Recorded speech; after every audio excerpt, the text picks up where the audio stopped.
माझे नाव अर्णव. इयत्ता दुसरी. पुस्तकाचे नाव पाणीपुरी. मदत आणि जमाल. एकदा आईला काम करायला लागले. आईने त्यांना 5 रुपये दिले. मग ते पाणीपुरीच्या दुकानावर गेले. पाणीपुरीवाल्याने त्यांना पाणीपुरी दिली. मग ते पाणीपुरी खाल्ल्यावर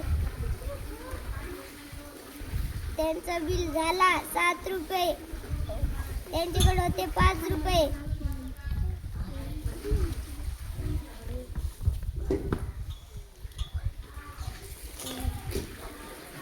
परत येताना 2 रुपये आणा. तुम्ही आल्यावर मग 2 रुपये द्या.